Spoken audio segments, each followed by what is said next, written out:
So imagine you're repertorizing and you have a really peculiar symptom that you want to use. But when you check it in the repertory, it's a very small symptom, it's a very small rubric, with just a few remedies. And you're wondering, can I use it? So the question here is, should you use small rubrics or do you just stick to large rubrics? What difference does it make in the final analysis? So I'm here to show you the what, the when, the how of small rubrics here. Alright, so welcome to today's video. I'm Shilpa Bhoraskar, the creator of HomeoQuest software. This is very exciting for me and I love giving you those ideas, share my experiences on repertorization strategies and techniques based on my experience in homeopathy since 1997. All right. So look, if you check the masters, they discourage you from using small rubrics. And you know how I love the Bonninghausen repertory, and it's all about generalization, all about combining and getting large rubrics, right?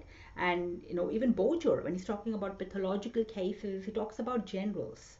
So, and if you look at Kent, even his repertorization is all about using big mental generals, big physical generals, and even if you use particulars, they need to be large. And there's a reason for that. All these masters of repertorization are talking about large rubrics because repertorization is a tool which is a filtration process.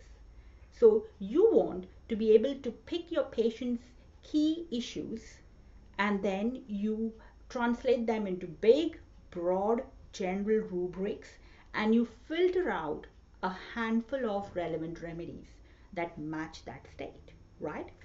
And if you use small rubrics, then you will be eliminating your key remedy. Okay, so I'll give you an example here. So check this out, all right? So this is a case by Kent. This is an elderly lady at a nursing home. She's around 84 and she's had attacks of vomiting with blood and she's been having these episodes of profuse bleeding. And Kent suspected that the hemorrhage was coming from an ulcer in the stomach. And he found there was a dropsical condition which prevented a satisfactory examination, but the subjective history confirmed the diagnosis. So when you look at this case, the first step you have to do before any repertorization is analysis. And in analysis, you find there are just two main issues here. There is vomiting of profuse blood, and then there is dropsy or edema with hemorrhage, right? And these are the two aspects that now you need to use into your repertory rubrics. Let's go and check out repertorization. So I'm just going to go into my repertory search here and I'm going to type in, I went and typed in vomiting of profuse blood. Now, if you check what's coming up, you see there is some form of vomiting of blood of a passive nature, which comes up in Nair's repertory.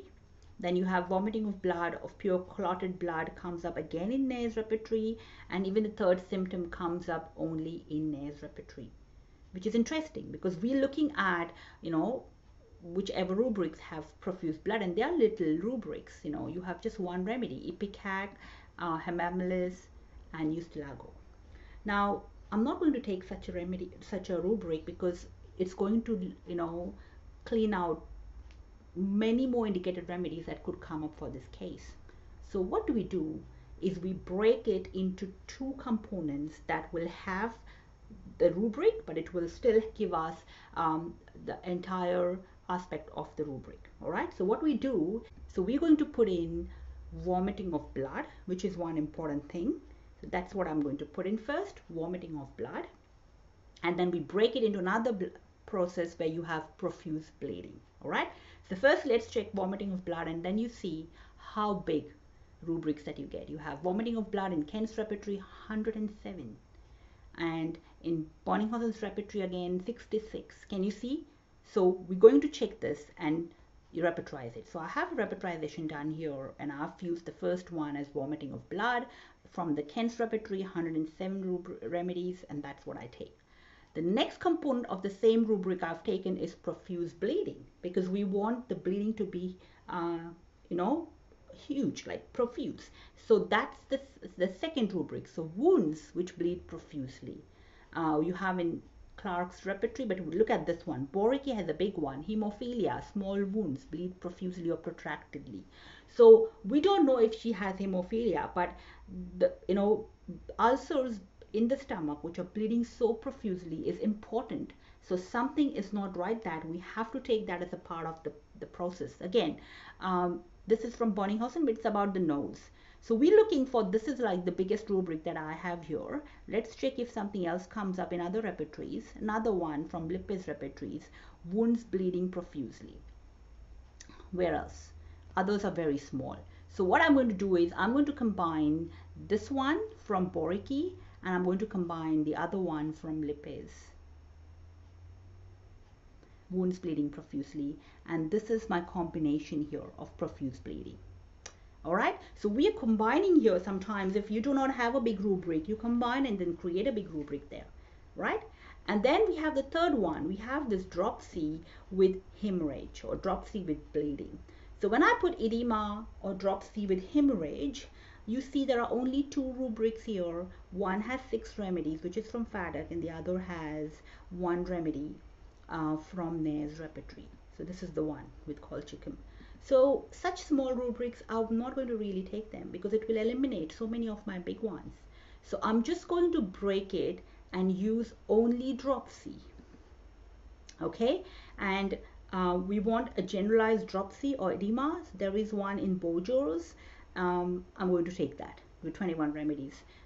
You have also got something in Boriki. This is a good one. I might even take that as well. And then I could, Faddock has one. The more the better. Dropsy, Clark has it. Great. And then I'm going to just go and combine all of them.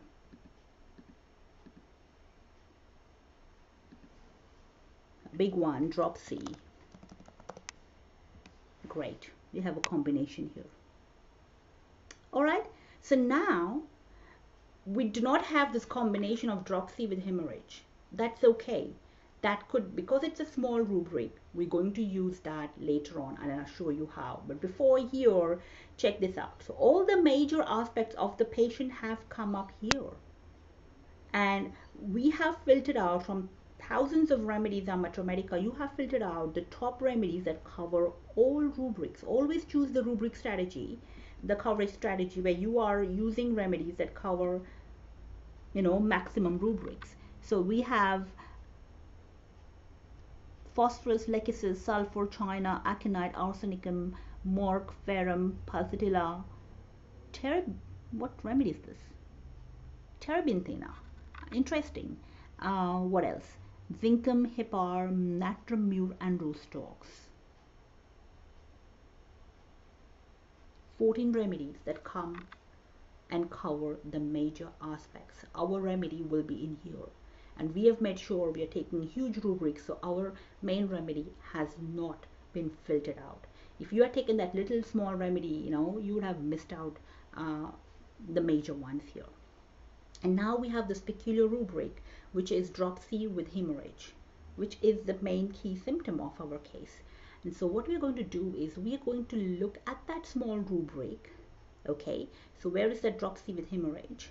And we're going to check that in and filter it or use it like an eliminating symptom.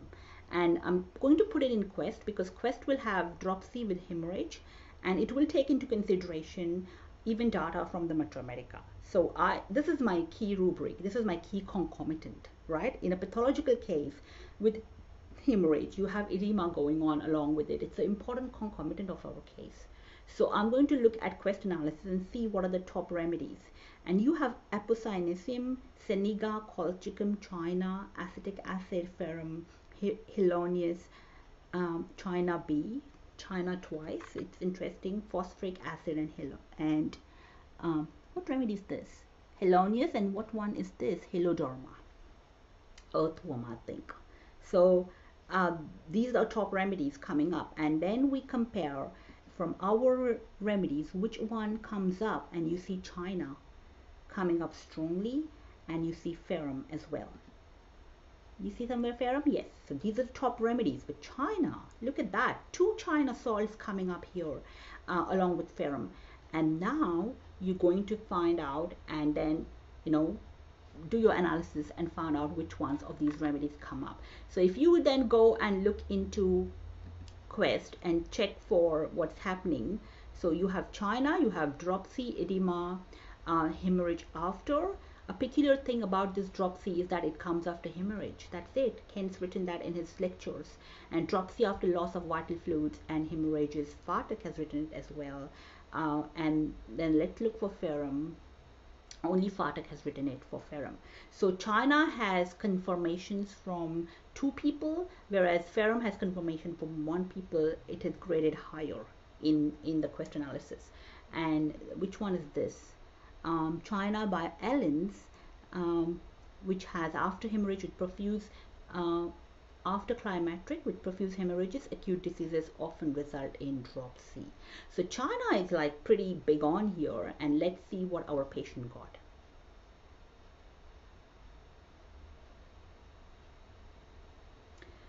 So Kent has given her China, which was repeated at proper intervals in 77 M, interesting potency.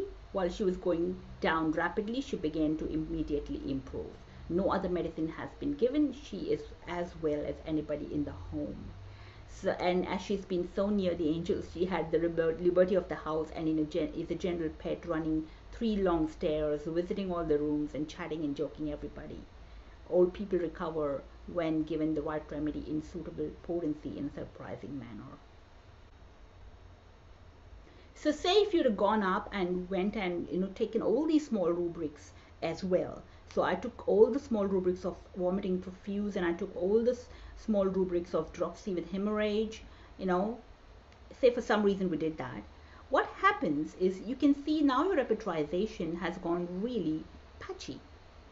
Look at that. Some things are covered by some remedies, the others cover something else, and then you are like all over the place. What could go where? There is no uniformity. There is nothing which comes up very clearly, and this is generally what happens when you take very small rubrics. Nothing is covering everything. Everything is scattered around, and you are like, which ones do I then look at? And if even in that case, if you take the total score, again, it just sort of distorts the repertorization process. So sometimes you wonder, is it acetic acid, or is it ferrum, or is it hemamelis? It covers something vomiting, with blood directly, and then you go all over the place that way. So don't do that. Use the small rubrics at the end.